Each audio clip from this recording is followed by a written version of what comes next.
আহিরির বিরুদ্ধে সব প্রমাণ জোগাড় করে ফেলল রাঙা। সম্পূর্ণটা জানতে ভিডিওটি স্কিপ না করে দেখতে থাকুন। আজকে পর্বে আপনারা দেখতে পাবেন রাঙা তাড়াতাড়ি করে বাড়ি থেকে বেরোতে যায়, তখন বড় বৌদির সাথে রাঙা ধাক্কা লাগে। তখন রাঙা বলে, বড় বৌদি সরি, আমার একটু তাড়া আছে, আমি বেরোচ্ছি। তখন বড় বৌদি বলে, কিসের সরি রে, তুই সবসময় এরকম তাড়াহুড়া করিস কেন? আমি তো এক্ষুনি পড়ে যেতাম। তোর সবসময় এত দৌড়ঝাঁপ কিসের? এই যে আমাদের বাড়িতে সারাদিন দৌড়ঝাঁপ করে মালকিন সেজে বসে থাকার পাটটা না এবার গুছিয়ে নিতে হবে। এই বাড়ি থেকে তোর বিদায় নেওয়ার সময় এসে গেছে। তখন রাঙা হাসে আর বলে, দানে দানে পর লিখা হে খানে বালে কা নাম। ছোটবেলায় আমাদের গ্রামের একটা সিনেমা দেখেছিলাম, সেখানে এই কথাটা শুনেছিলাম। তখন মাকে আমি জিজ্ঞাসা করেছিলাম, তখন মা বলল, যার কপালে যেইটা জোটে, যার কপালে যেই বাড়ির অন্ন জোটার কথা, তার কপালে সেই বাড়ির অন্নই জুটবে। ভগবান আমাদের কপালে যেটা লিখে দেন সেটাই ঘটে। তখন মেজদা বলে, তোর এই জ্ঞানের কথাগুলো শুনলে না আমার এখন ঘাত পা জ্বলে ওঠে। তোর কপালে কোন বাড়ির দানা লেখা আছে সেটা আমি জানি না, কিন্তু এই বাড়ি থেকে তোর জন্য এক মুঠো ভাতও জুটবে না। তুই যেদিন এই বাড়ি থেকে বিদায় হবি সেই দিন আমরা সবাই শান্তি পাবো। তখন রাঙা বলে, ভগবান যদি আমার কপালে তাই লেখে তবে সেটাই হবে। নে এখন তোরা শর্ত, আমার অনেক কাজ পড়ে আছে। এই বাড়ি ছোট ছেলের বিয়ে বলে কথা,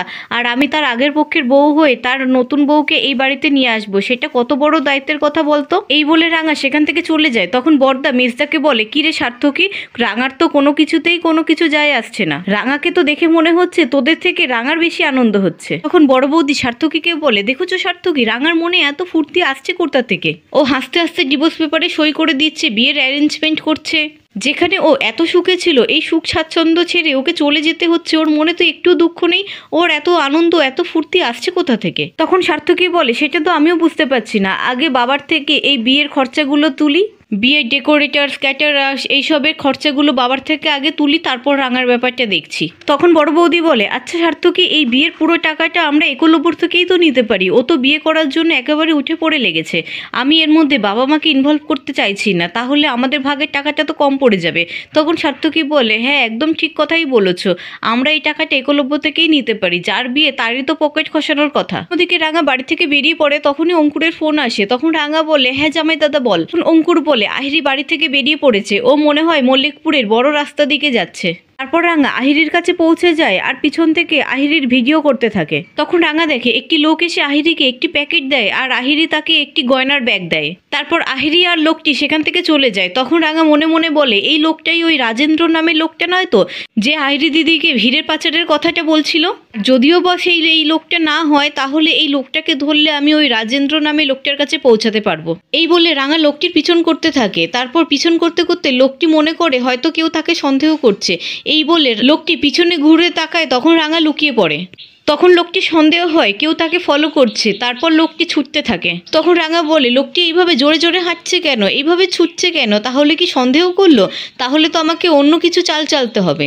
তারপর রাঙা অন্য একটি রাস্তা দিয়ে গিয়ে লোকটির সামনে তীর ধনুক নিয়ে দাঁড়ায় আর বলে, পালানোর চেষ্টাও যদি করিস না তাহলে এই তীর দিয়ে এপার ওপর করে দেব। অন্যদিকে আহিরি বাড়িতে আসে আর তখন দেখে তার মা বাবা কোথাও বেরোচ্ছে। তখন আহিরি বলে, তোমরা এখন আবার কোথায় বেরোচ্ছ? তখন আহিরির বাবা বলে, আমি বেশি সময় দিতে পারবো না, সন্ধেবেলা তাড়াতাড়ি রেডি হয়ে থাকিস, আমরা একলব্যর বাড়ি যাব।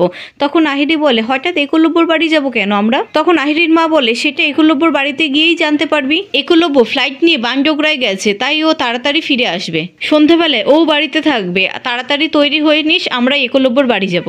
তখন আহিরি বলে, বলবে তো ওরা হঠাৎ করে কেন ডাকলো? তখন আহিরির বাবা বলে, ওরা ডাকেনি, আমরা যাব।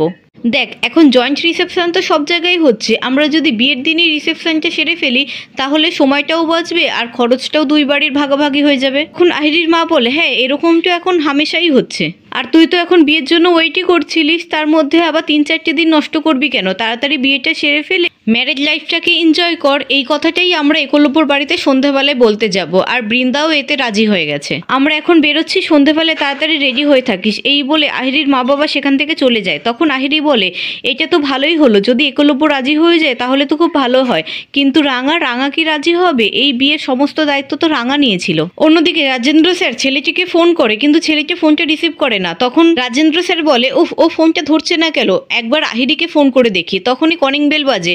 তারপর রাজেন্দ্র স্যার দরজার ফাঁকা দিয়ে দেখে ছেলেটি তার বাড়িতে এসেছে।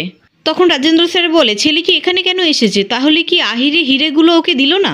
তারপর রাজেন্দ্র স্যার দরজা খুলে আর লোকটি রাজেন্দ্র স্যারের গায়ের ওপরে পড়ে যায়।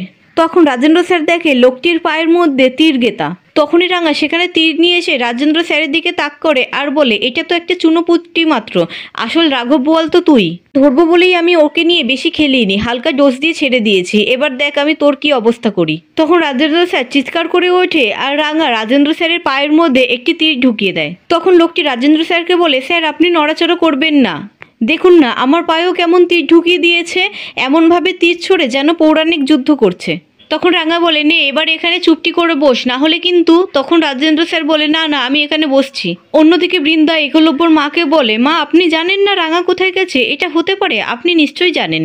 তখন একলব্যর মা বলে, প্রমীলা কি করে জানবে রাঙা কোথায় গেছে? আর রাঙার কথা ছাড়ো না তোমরা, রাঙা আর একলব্য তো ডিভোর্স হয়ে গেছে, একলব্য তো আজকে রাঙাকে 5 লাখ টাকাও দিল। তখন বৃন্দা বলে, কি 5 লাখ টাকা? কেন, কিসের জন্য দিয়েছে? তখন সার্থকী বলে, কেন একলব্য রাঙাকে 5 লাখ টাকা দিতে গেল কেন? একলব্যর মা বলে, কেন দেবে না, রাঙা আর একলব্যের ডিভোর্স হচ্ছে, আর রাঙার ভবিষ্যতের কথা ভেবে একলব্য কি এতটুকু করতে পারে না? আমার তো মনে হয় একলব্য যা করেছে সেটা খুব দায়িত্ববান কাজ করেছে। তখন বৃন্দা বলে, ওরকম একটা গ্রামের মেয়েকে একলব্য 5 লাখ টাকা দিয়ে দিল, আর আপনারা কিছু বললেন না, আপনারা আটকাতে পারলেন না? তখন একলব্যর মা বলে, কেন আটকাতে যাব, একলব্য এখনো রাঙার হাজবেন্ড, ও যদি ওর স্ত্রীর ভবিষ্যতের কথা ভেবে 5 লাখ টাকা দেয় তাহলে আমাদের কারোর অধিকার নেই ওকে আটকানোর, আর আমার তো মনে হয় একলব্য যা করেছে ভালো কাজই করেছে। তখন বৃন্দা মনে মনে বলে, না না আমার ঠিক লাগছে না, এর ভিতরে নিশ্চয়ই কোনো কিছু একটা ঘাবলা আছে, আর শাশুড়ি মাকে তো এরকম কখনো দেখিনি, টেনশন নেই, কোনো ইমোশনাল ব্রেকডাউন নেই, তবে কি রাঙার প্রতি ভালোবাসা এক নিমেষেই উবে গেল? না না এর পিছনে নিশ্চয়ই কোনো কিছু একটা ব্যাপার আছে। অন্যদিকে রাঙা রাজেন্দ্র স্যারকে বলে, তুই বুঝতে পারিসনি না পুলিশের সাথে আমার কানেকশন রয়েছে? তখনই সেখানে পুলিশ চলে আসে আর রাঙা বলে, ওই তো পুলিশটাও চলে এসেছে এখানে, এবার তুই সব কিছু স্বীকার কর আর আমি আমার ফোনের মধ্যে সবটা রেকর্ড করে নিই, তারপর তোকে কোর্টে তোলা হবে, সেখানে গিয়ে কিন্তু সব সত্যি কথাটাই বলিস, মিথ্যে কথা বলিস না, যত মিথ্যে কথা বলবি তত কিন্তু তুই বিপদে পড়বি। নে এবার পুলিশ স্যার যা যা জিজ্ঞাসা করে সব সত্যি কথার উত্তরগুলো দে তো। তখন পুলিশটি বলে, আপনি কতগুলো এয়ার হোস্টেসকে দিয়ে হিরে পাচার করিয়েছেন, আর আহির সেনকে দিয়েই বা কতগুলো হিরে পাচার করিয়েছেন, নিন সবটা বলুন তো।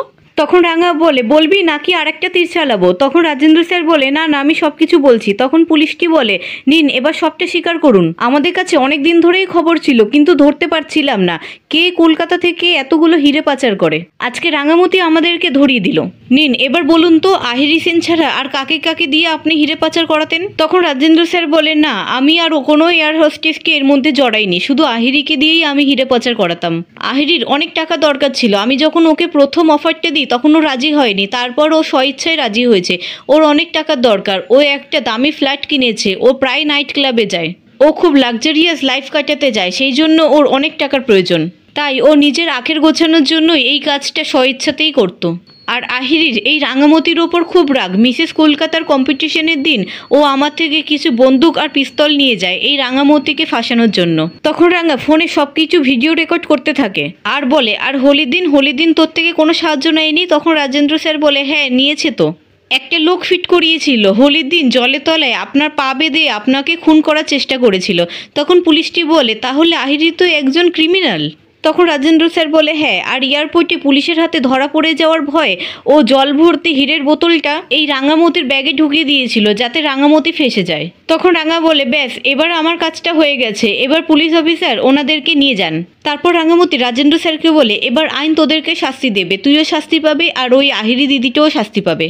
তারপর পুলিশ রাজেন্দ্র স্যার আর ওই লোকটিকে নিয়ে সেখান থেকে চলে যায়। তখনই রাঙামতির ফোনে ফোন আসে। রাঙামতি বলে, হ্যাঁ মা বল। তখন একলব্যর মা বলে, কি রে রাঙা, তুই একটু কাজ আছে বলে সেই যে বেরোলি আর এখনো বাড়ি ফিরছিস না? তাড়াতাড়ি বাড়িতে আয়, আর এখানে তো একটা মিটিং হবে। তখন রাঙা বলে, কিসের মিটিং? তখন একলব্যর মা বলে, আহিরি ওর মা বাবাকে নিয়ে এখানে আসছে, ওরা চায় একটা জয়েন্ট রিসেপশন হোক, আর এই প্রস্তাবটা খারাপ না, আমরাও তাই চাই, শুধু শুধু এতগুলো টাকা নষ্ট করার কোনো মানে হয় না। তখন রাঙামতি বলে, কেসটা কি বলতো মা? তখন একলব্যর মা বলে, এই তো আমরা এখানে সবাই মিলে বসে সেটাই আলোচনা করছি। তখন রাঙা বলে, তোমার সামনে সবাই আছে তাই না? তখন একলব্যর মা বলে, হ্যাঁ এখানে তো বৃন্দা বাকি সকলেই আছে। তখন রাঙা বলে, ও বুঝেছি, আর তুই চিন্তা করিস না মা, আহিরি দিদি সব কুকীর্তির প্রমাণ এখন আমার হাতে আছে। তখন একলব্যর মা খুব খুশি হয় আর বলে, কি বলছিস তুই? তখন একলব্যর মাকে খুশি দেখে বৃন্দা একটু অবাক হয়ে যায়, আর একলব্যর মা বলে, হ্যাঁ আমি জানি তো, তুই যেখানে আছিস সেখানে আমাদের কাউকে আর কোনো চিন্তা করতে হবে না, সবটা যেমন হওয়া দরকার ঠিক তেমনই হবে।